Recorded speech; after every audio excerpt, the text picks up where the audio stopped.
Kung isa ka pong investor o nagbabalak pa lamang na pumasok dito sa mundo ng cryptocurrency, baka ito na ang tamang panahon para mag-hold ng at least 1,000 XRP.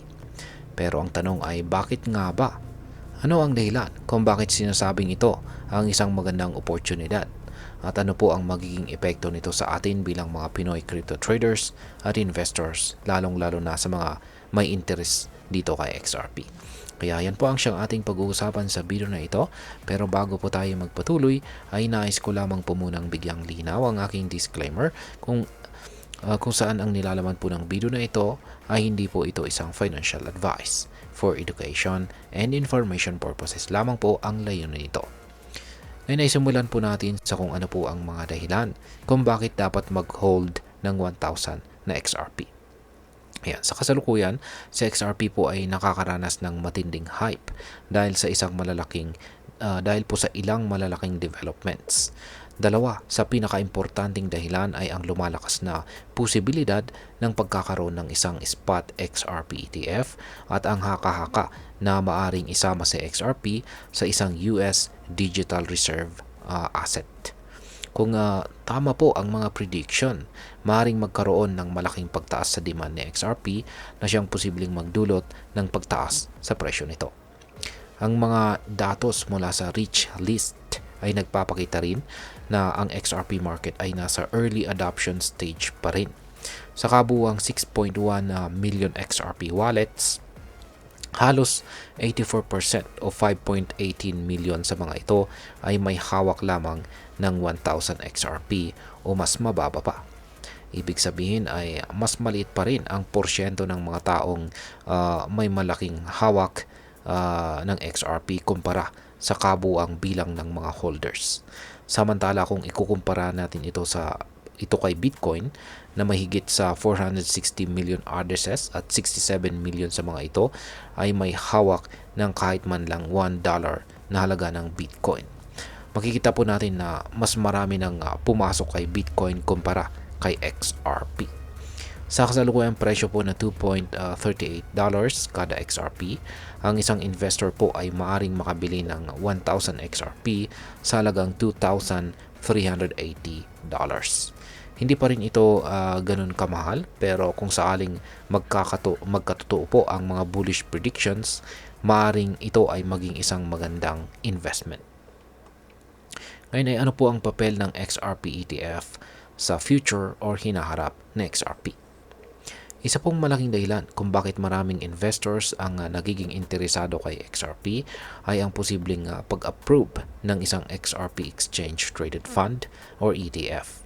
Sa madaling salita, ito po ay isang regulated financial product na nagbibigay daan sa malalaking institutional investors na makabili po ng XRP nang hindi kinakailangang dumaan sa traditional crypto exchanges.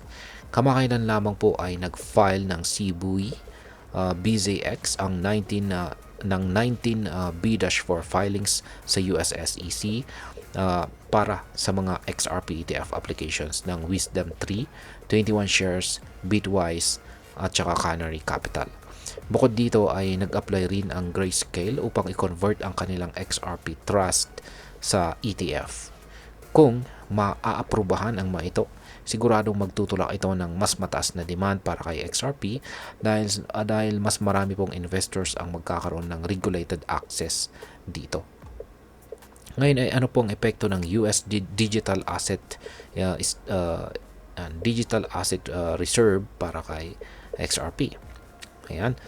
Bukod po sa ETF, ang isa pang malaking development ay ang posibilidad na isama si XRP sa isang US Digital Asset Reserve.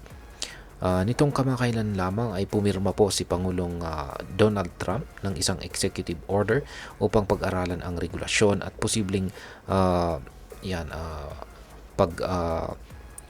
pag-imbak or pag-store ng digital asset ng gobyerno ng Amerika. Bagamat hindi pa malinaw kung aling mga cryptocurrencies ang maaring maisama sa nasabing Digital Asset Reserve, maraming analyst ang naniniwala na malaki po ang posibilidad na maisama itong si XRP. Una ay may mga ulat na nagsasabing maraming analyst ang naniniwala na malaki ang Ayan, una ay may mga ulat na nagsasabing maaring unahin daw ng gobyerno ng US ang Made in America assets. At yan po ay si XRP. Ayan, isa po itong si XRP sa mga pinakamalaking digital assets na may ganitong characteristics. Bukod pa rito ay may mga ulat naman na nagkaroon na ng pag-uusap ang pamunuan ng Ripple at si Pangulong Donald Trump na siyang nagpalakas ng haka-haka na maaaring isama si XRP sa strategic reserve ng gobyerno ng Amerika. Kung mangyayari po ito, posibleng sumabog po ang demand para kay XRP na maaaring magdulot ng malaking pagtaas sa presyo nito. Ngayon gaano po kataas ang maaaring marating na presyo ni XRP? May ilang pong mga crypto analyst na patuloy po na nagbibigay ng bullish forecast para kay XRP. Isa po sa kanila ay si Egrag, yan, na nagsasabing posibleng umabot daw sa $27 ang presyo ng XRP sa hinaharap. Kung sakaling ang mangyari ito, ang isang investment na $2,380 para sa 1,000 XRP sa kasalukuyang presyo ay maaring tumaas po sa halagang $27,000. Yan, ibig sabihin ay posible ka pong makakuha ng higit 1,000% na return on investment kung ang prediction na ito ay maging realidad or kung sakaling magkatotoo. At ngayon ay ano po ang maaaring maging epekto nito para sa atin bilang mga Pinoy crypto traders at investors ni XRP. Ayan, para sa atin na nagnanais na mag-invest sa cryptocurrency, ang ganito pong pagkakataon ay maaaring maging isang magandang oportunidad para makakuha ng early advantage. Dahil nasa early adoption stage itong si XRP, maaaring may pagkakataon pa tayo upang makapasok sa market bago po ito tuluyang sumabog ang kanyang presyo. Gayunpaman ay mahalaga pong tandaan na ang crypto market ay volatile. Kaya dapat pa rin po tayo mag-ingat at magsagawa ng ating sariling research bago po tayo maglagay ng ating pera sa anumang investment. At ayan, bilang panghuli ay ano naman ang aking masasabi tungkol dito. Si XRP ay nasa isang mahalagang yugto sa kanyang market cycle. Sa patuloy na pag-usbong po ng mga institutional at saka governmental interest dito, hindi po malayo magkaroon ng malalaking pagbabago sa kanyang presyo sa hinaharap.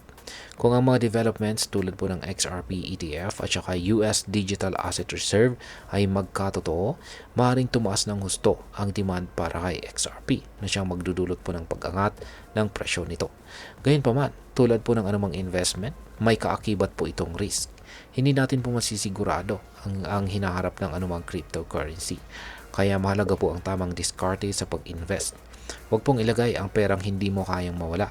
Ang laging at maliban po rito ay lagi po tayo magsaliksik or mag-research bago po tayo gumawa ng ating huling or final decision.